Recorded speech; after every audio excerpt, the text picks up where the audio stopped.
This is a podcast from Rover. Dr. Pani Farvid is an Associate Professor of Applied Psychology at the New School University in New York, and Pani's with me here on the Sunday Cafe. But for you, Pani, it's 18 past 6, cloudy, and a low of 62 degrees Fahrenheit over there. What does it feel like? Tell me more. Well, I'm actually just in downtown Brooklyn. We've just been in Prospect Park where there are, a range of demonstrations going on. There's about 20,000 people in lower Manhattan right now peacefully protesting. And down here by the Barclays Center in downtown Brooklyn, there's a huge group of people protesting and a huge police presence as well. At the moment, it's peaceful. People are really not happy about what's going on, and they're continuing with speaking out and standing up and trying to change a very, very racist, systemic approach in this country, both to policing and other things. President Donald Trump, evidently for the last 12 days, doing everything he can to exacerbate the situation. Why? Yes. So I would like to say that every day gets worse, and you just are like, what's this person going to do next? And I think just the hypocrisy around the way that he's dealing with this situation, when there was other scenarios we've literally had neo-Nazi groups, in different parts, armed, chanting all sorts of awful things. He talks about them being good people. And then when we have this kind of legitimate uprising that's trying to deal with a historic, systemic, entrenched, ongoing, cultural racism, he calls people thugs and looters and so on to try and delegitimize the movement. And right now he's basically doing the worst a leader could do, I think, in every way possible to deal with this situation, to the extent where I'm sure people in New Zealand and around the world have seen that, other people have had to really take on the role of a leadership role. For example, Barack Obama is writing pieces, he's doing town hall meetings, he's really trying to channel the energy and the movement into practical shifts and systemic changes through changing people who are in roles of governance with regards to voting, and also the different people that are at the local government level, and then the kind of state government level, and then, of course, further up into the federal government level.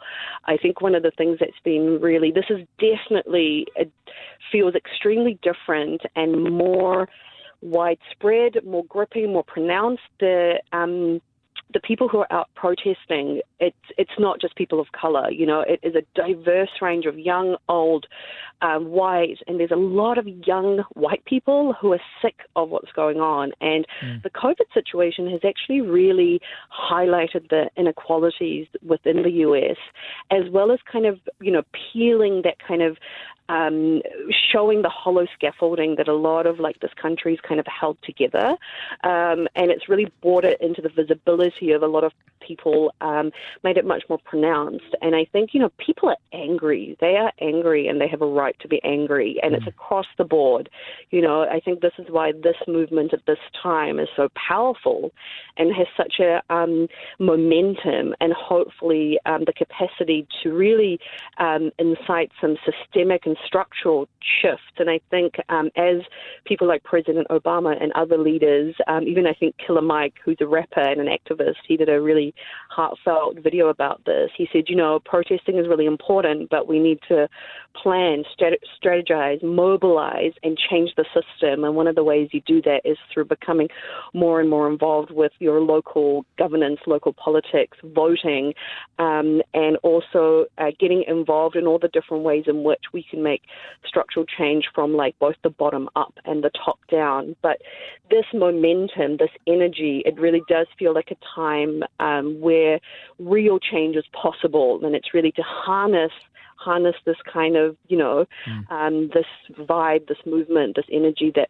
young, old, black, white, and everything in between have to really see some changes. But it's definitely been a lot more unsettling in terms of, when COVID hit, obviously it was anxiety-provoking, and there's a sense of kind of collective kind of anxiety, trauma. But this has been much more pronounced because at least where I live, which is in Lower East Side Manhattan, for like the last week, there's been helicopters, all night, every night. There's police sirens most days. And so it's quite unsettling. It's a little bit like you're in a war zone. And I think one of the things we definitely know from, say, classic social psychology is, people protest when their voices are not being heard. And protests escalate when the authorities are overly aggressive or meet the demonstrators in unfair ways. And I think that's the one area that we have to be really, or I guess the US system needs to be really be careful of right now. And I mean, we can see it, like right now there's people with, there's kind of some NYPD cops kind of chilling, and then there's others with like riot gear on. And that's really, it's an aggressive tactic. Indeed. I'm sure, yeah. I'm just going to say, look, this is not unique to Donald Trump, of course. This has happened over the decades under other presidents. But how much of what you see is genuine outrage at the discrimination shown towards African Americans, as opposed to that element who simply want to loot and contribute to mayhem? Right. I think, to me, discussion of, a responsible citizen who may or may not be looting, I think that's a distraction. And I think that's it's a strategy by which individuals who want to delegitimize the purpose and necessity of the movement, they focus on that bit. Under any circumstances, there may be people who take advantage. That's not what we should be focusing on at all. That should not be getting any attention. We should be focusing on the movement and listening to the people who are leading the protests and who are in the thick of it, because this is a long-term systemic problem that's been going on for decades. And I think that this is the time to listen to the people. And I think that's one of the things that the people in charge can be doing a lot more of. They should be down at the protests, and some of them are. Some of the mayors of the different cities are down there talking to the individuals, and that's what we need. We don't need the people clashing. The police and the citizens shouldn't be seen as in-group, out-group. They should be working together to fight the systemic justice. And I think it's a very different scenario to New Zealand on multiple levels, but definitely when it comes to how much of a police state it feels like here. The police are heavily armed. There are lots of different kinds of police at different levels. There's like city, state, federal, and the amount of money, like right now, one of the ways forward is to, not only maybe defund the police, but reduce the funding, reduce the resources, and put them into other areas that can help individuals who are, systematically oppressed. I'm speaking with Dr. Pani Farvid, live from New York. How is racism different in the US compared to New Zealand?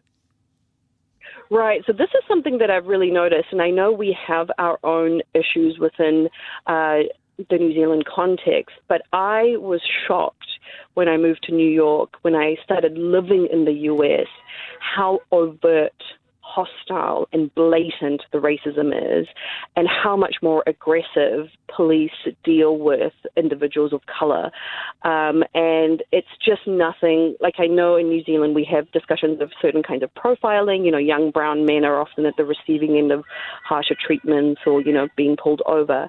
But here you might get pulled over, and as a result of that, you might be murdered if you're a black man.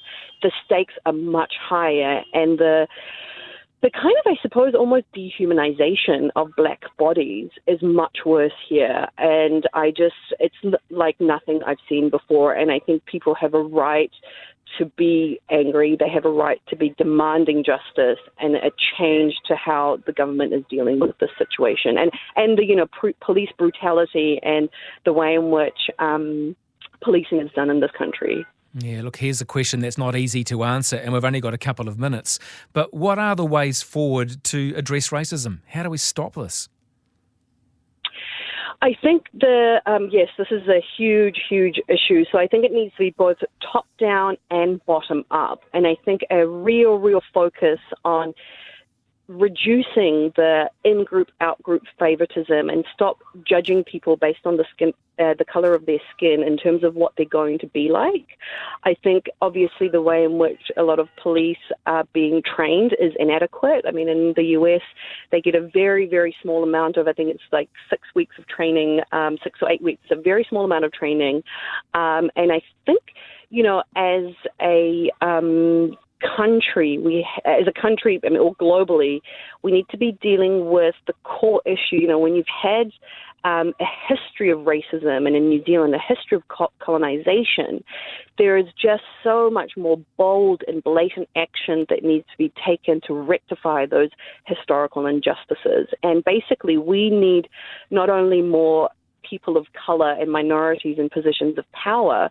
Here we have issues of voter suppression. So, they make it very difficult for people who don't have the time or the freedom to go and vote.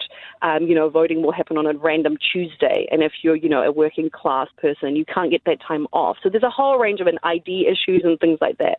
So we need to deal with voter suppression, on mass voting, greater engagement and, civic engagement by the populace. And I think just voting out the wrong people, as well as increasing access to, here the whole economic system runs very differently. There's much less access to, I don't know how to say it, like services. If you're in a jam, it's much more difficult to get access to services to get you out of that jam. If you've been arrested once, it's very difficult to kind of get that label taken away from you. There's a whole range of systemic and social things that need to change. But I think, first of all, the idea that we're all humans and there is actually nothing that sets us apart from each other. Skin color is just how much melanin you have in your body. Yeah. And so there shouldn't be in-group, out-group favoritism based on the skin color that we have. We're all humans and deserve to be treated as such. Pani, just very quickly, because I've got to race off to the news, you're blessed with beautiful skin and a beautiful skin colour. Do you feel safe in New York? Yes, I think it's I'm Iranian by heritage, and of course, as a brown woman, I have experienced my share of being a brown body. I definitely feel safer, I think, than African American individuals, but there is. I was even talking to my friends about this. Bodies, based on the different colour that they are, have had a different experience. And even, I think, being an immigrant to New Zealand, I had a different experience growing up because I was different. And then coming here, there's a lot of people that look like me, but we're aware of how our bodies are read in a different way than I think individuals who haven't had to experience having non-white skin. So I personally feel safe. But I don't know who you're wondering I feel safe from. I feel relatively safe from the police. I definitely feel safe, from the protesters. But there is a sense of kind of social unrest. There is a sense of social unrest. So it's a hyper, you're a little bit more vigilant than you normally would be, and you just have to have your wits about you a bit more because it's an unusual and unprecedented time and something I haven't experienced before. Well, keep safe, Pani. Thank you so much for your time this morning. It's great to chat with you as always. Thank you. Take care. Yeah, you too. Dr. Pani Farvid, an Associate Professor of Applied Psychology at the New School University in New York, on the streets of New York here on the Sunday Cafe. This is a podcast from Rover.